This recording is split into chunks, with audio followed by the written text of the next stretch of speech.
Sir देखिए, ये no confidence motion की ताकत कितने है कि हमारे प्रधानमंत्री को हम लोग खींच के सदन में लाकर बैठे। यही ताकत होते हैं संसदीय परंपरा की। हम ये नो कॉन्फिडेंस मोशन आने के लिए कोई सोचा भी नहीं था, लेकिन हम बार बार ये गुहार लगाते आए थे कि कम से कम हमारे देश की प्रधानमंत्री सदन में आए और मणिपुर की मुद्दे पे हम बोलने का पहले कुछ बोले।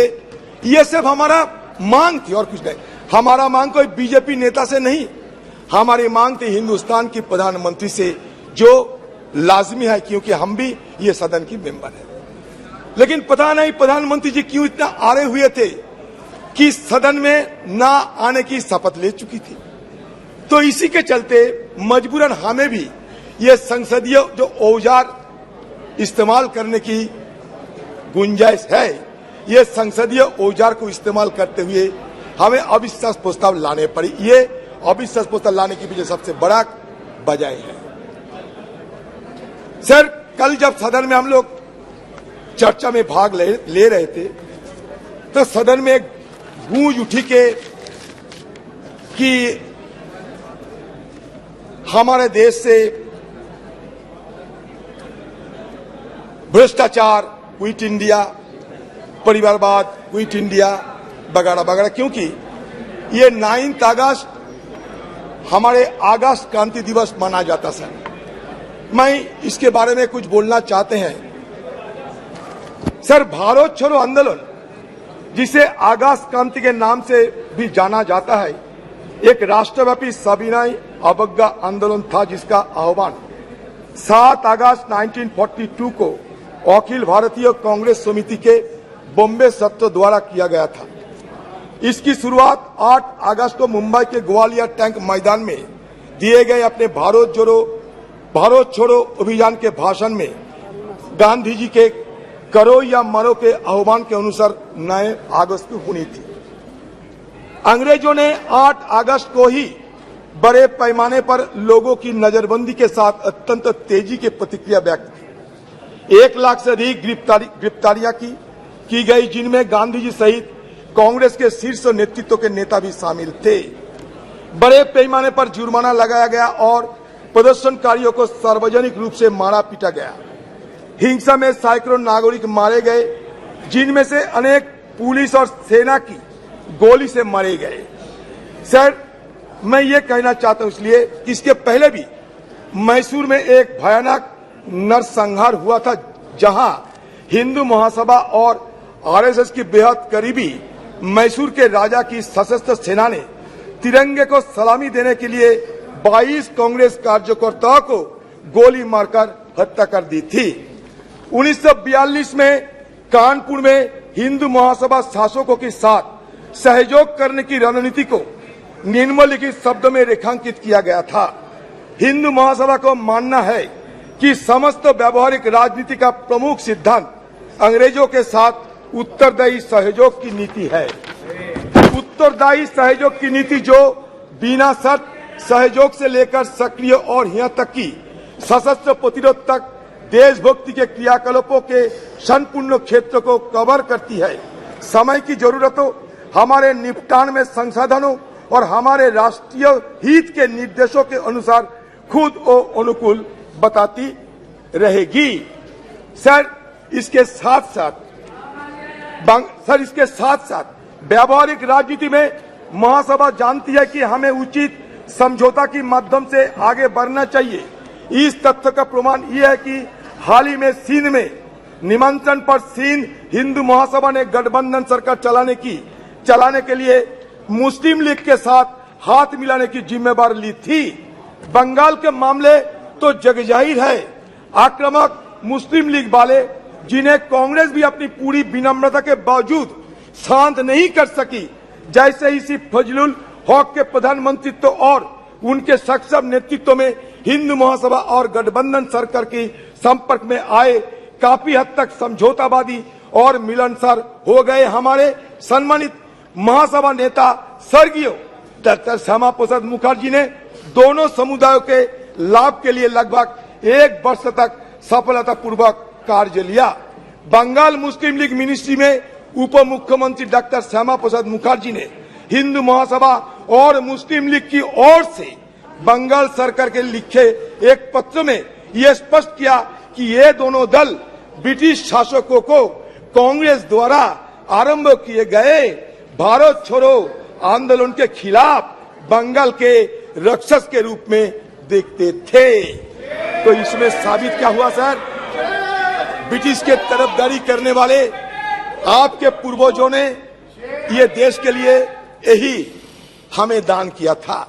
तो आप लोगों से इससे ज्यादा उम्मीद हमें नहीं थी कि जब क्रांति सब अगस्त क्रांति के दिन आप अगस्त क्रांति के दिन नारा लगाते हुए वो बात हटा दिए और नया नया नारा लगाते हुए लोगों को आपने गुमराह करने का कोशिश किया। हमारे बात साफ है, हमारा बात साफ है सर, क्विट इंडिया होना चाहिए, क्विट इंडिया होना चाहिए। सांप्रदायिकरण से क्विट इंडिया, ध्रुवीकरण से क्विट इंडिया, भगवाकरण से क्विट इंडिया। क्विट इंडिया हमें करना ही पड़ेगा।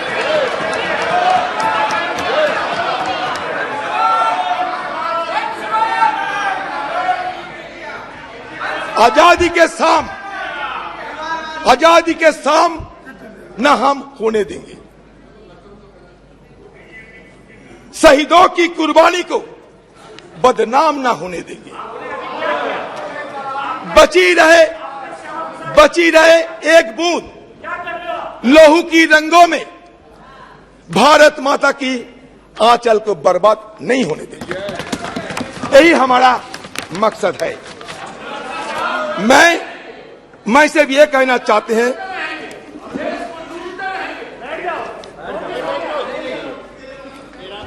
सर, प्रधानमंत्री जी को सम्मान के साथ ये कहना चाहते हैं कि देखिए प्रधानमंत्री जी, आप एक बार नहीं 100 बार प्रधानमंत्री बने, हमें कोई फर्क नहीं। इसमें हमें कोई लेना देना नहीं। हमें लेना देना भारत की आम जनता के साथ। जब मणिपुर गए तो मणिपुर की दशा देखा हमने, और दशा देखने के बाद हमें जरूर यह महसूस हुई कि कम से कम देश की सबसे बड़ा मुखिया होने के नाते प्रधानमंत्री जी को एक बार मणिपुर के आम वासियों के लिए कुछ संदेश देना चाहिए, कुछ संदेश देना चाहिए थे। शांति की कोई पैगाम लेकर प्रधानमंत्री जी को खुद कोई कार्रवाई करना चाहिए थे। कम से कम आपकी तरफ से एक बार मणिपुर के लोगों को अपना मन की बात रखना चाहिए थे। सर, ये मांग कोई गलत मांग नहीं है, मणिपुर के आम लोगों की मांग था। सर, शेक्सपियर की एक मैकबेथ एक लेख है। मैकबेथ को सर ये टायरेंट कहा जाता था। एक टायरेंट किंग मैकबेथ, अत्याचारी राजा। तो मैकबेथ के अत्याचार देखते हुए शेक्सपियर ने बड़े दुख जताई थी और कह रहे थे कि स्कॉटलैंड में जिस तरीके की हमला हो रहे हैं, जिस तरीके की दुर्दशा देखे जाते हैं, तो उसमें बड़ी दुख के साथ एक कोई शब्द लिखे थे, it weeps, it bleeds, and each day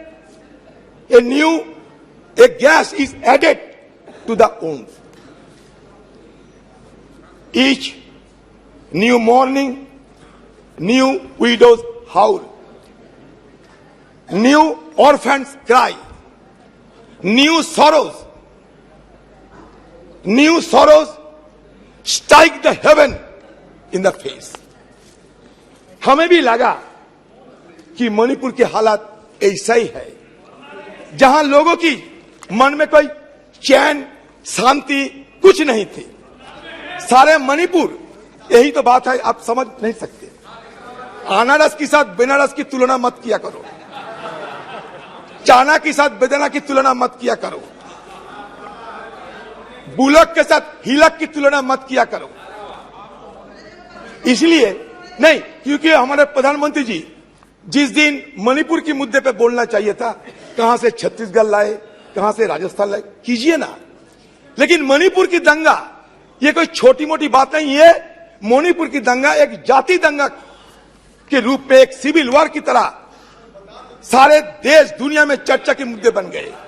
आप जब यूरोप में गए थे, फ्रांस में, जहां आपको पुरस्कार मिला था, खुशी हुई हम लोग, आपको नवाजा गया बहुत बड़ा पुरस्कार में। उस समय भी यूरोपियन पार्लियामेंट में यह मणिपुर की मुद्दा चर्चा में थे, अमेरिका में भी यह मुद्दा चर्चा में थे। तो हमारी तरफ से यह बार बार समझाने की कोशिश ये किए गए थे कि Manipur issue cannot be confined to any state or any nation. It has already assumed a global dimension. That is why Prime Minister intervention is indispensable, is called for. That was our argument. There is no harm of it. Sir, बात यह है कि मणिपुर में क्या देखा? मणिपुर में हमें देखा कि हमारे घर की मां बहनों को वस्त्रहीन हालत में विवश करके उन पे ऊपर हमला हो रहे हैं, बलात्कार की घटना घट रही है। तो मुझे एक बार ये बोलने का इच्छा हो रहे हैं कि जब राजा अंधा रहते हैं, धृतराष्ट्र जब अंधा रहते थे, उस समय द्रौपदी की वस्त्रण हुई थी। आज भी राजा अंधे बैठे हैं, इसलिए किसी को नाम नहीं लिया, किसी को नाम नहीं लिया मैंने, किसी को नाम नहीं लिया मैंने। तो इसलिए जहां राजा अंधा बैठे रहते, जहां राजा अंधा बैठे रहते, वहां द्रौपदी की वस्त्रहरण, चाहे वो हस्तिनापुर में हो, चाहे वो मणिपुर में हो, होते ही रहते। मणिपुर और हस्तिनापुर में कोई फर्क नहीं रहता। आपने एक अपील की थी कि आइदर और साइड से बहस को शांति से सुना जाए। हम बड़े धैर्यपूर्वक सुनते गए। उन्होंने कहा कि हमने ब्रिटिश की कार्यपद्धति हमारी संसद ने अडॉप्ट की है, पूरे देश का अपमान किया, हम चुपचाप बैठे रहे। हमारी संविधान सभा ने ये पूरी प्रक्रिया तय की है, स्वीकार करी है। आगे माननीय अध्यक्ष जी, इसके बाद भी अनर्गल बोलते रहे। अब मैं अभी ये जो प्रयास कर रहे हैं, उनकी पार्टी ने उनको समय नहीं दिया। मेरे बोलने के साथ बात किया जाएगा। आपने समय दिया, उसमें कुछ स्कोर करना चाहते हैं, कुछ मान्यता मगर माननीय अध्यक्ष जी, इस सदन की एक गरिमा है। देश के प्रधानमंत्री जी के बारे में जिस प्रकार का ये उल्लेख कर रहे हैं, मुझे लगता है ये विपक्ष के नेता के लिए शोभा नहीं देता। आपने उनको या तो कंट्रोल करना चाहिए, या तो ट्रेजरी बैंक के एमपी भी ये नहीं सुन पाएंगे। अमित शाह जी, आप थोड़ा बैठे, प्रधानमंत्री जी के गुस्सा नहीं आता आपको? क्यों आते हैं इतना? किसी को गुस्सा नहीं आते, तो चर्चा की मुद्दा है। आप मुद्दों पे बोलिए सर। मुद्दे पे तो बोलते हैं सर। हाँ। बहुत दिन पहले सुना इस देश से हजारों करोड़ रुपया लूटकर नीरव मोदी भागे थे, किसी ने उनको पकड़ने नहीं सके। हमारे एनडीए सरकार की इतना ताकत, उन्हें छू नहीं सके। वो कैरिबियन समुद्र की बीच में मस्ती करते देखा जाते हैं, जो मर्जी वो कहते रहते। तो मैंने सोचा कि नीरव मोदी सारे जिंदगी के लिए हमारे से दूर चले गए, लेकिन अब पता चला नीरव मोदी दूर नहीं गए।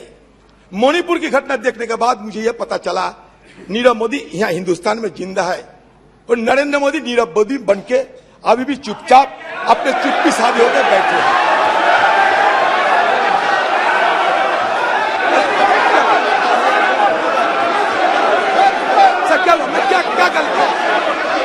गलती क्या की सर?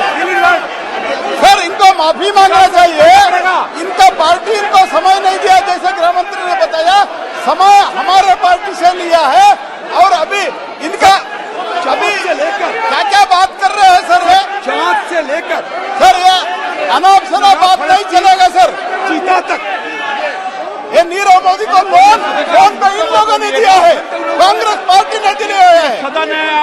हुए बोलिए। मैं तो ये मेटाफोरिकली बोला। अभी सदन के अंदर मेटाफोरिकली नेता है। लोन कौन दिया?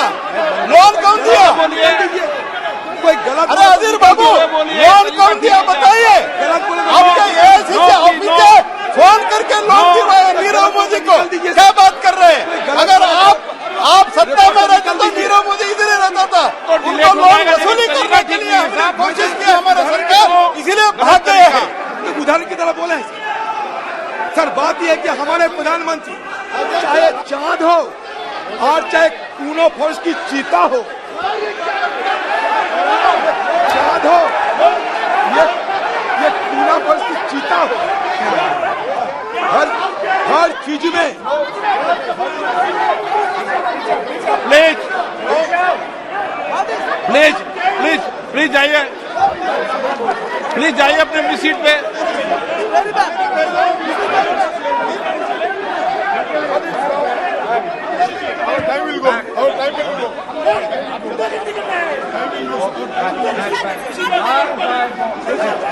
Please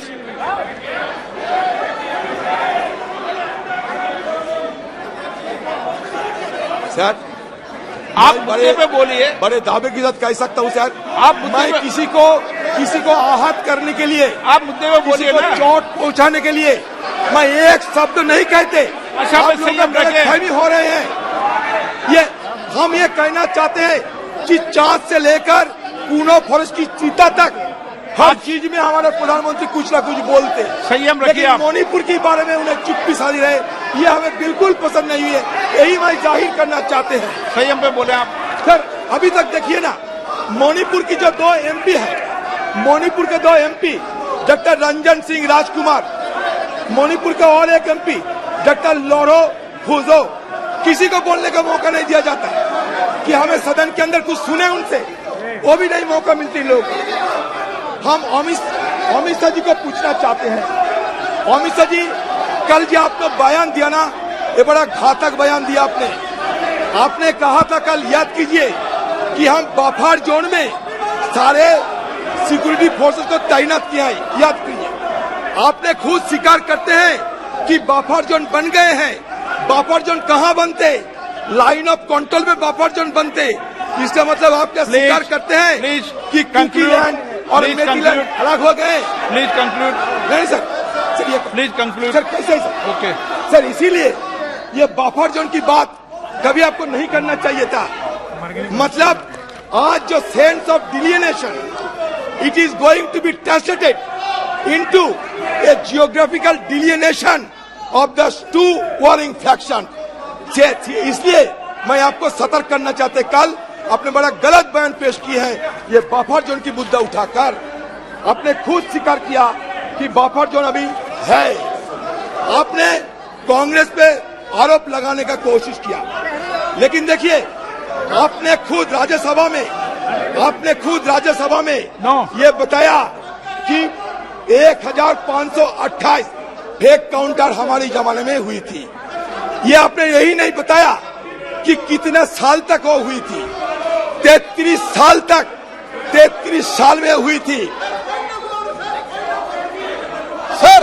sir rule 352(5) sir rule 252(5) sir, Congress की जमाने में अपॉन द कंडक्ट कांग्रेस की person in high authority unless the discussion is based on the substantial motion drawn in proper term. Sir, ऐसा कुछ नहीं हुआ सर। इसको एक्सपंज करना, prime minister is the high authority, इसको एक्सपंज करना चाहिए और माफी मांगना चाहिए सर। ऐसा नहीं चलता है सर।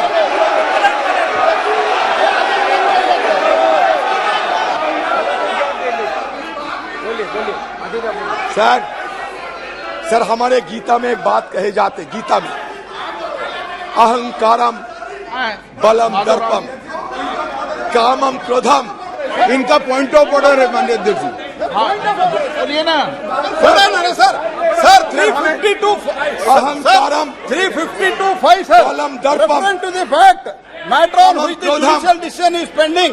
चौ- सेकंड समर्थिता। सर, मैं ये सब रेफर नहीं करता हूँ। मोमो 5वां आत्मा। नंबर पर यह है, रिफ्लेक्ट मोमो अपॉन द आत्मा। कंडक्ट ऑफ द पर्सन ये जो इन हाई आपके रिपोर्ट में जा रहा है, अथॉरिटी इनका रिपोर्ट में जा अनलेस रहा the discussion is based on the substantial motion drawn in proper term. कोई मोशन मूव नहीं किया है प्रधानमंत्री जी के खिलाफ।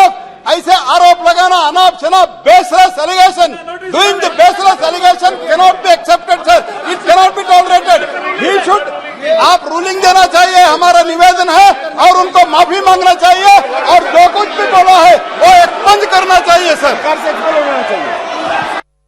कोर्ट से निकाल दिया, प्लीज कोर्ट से निकाल दिया, प्लीज। सर बोले नो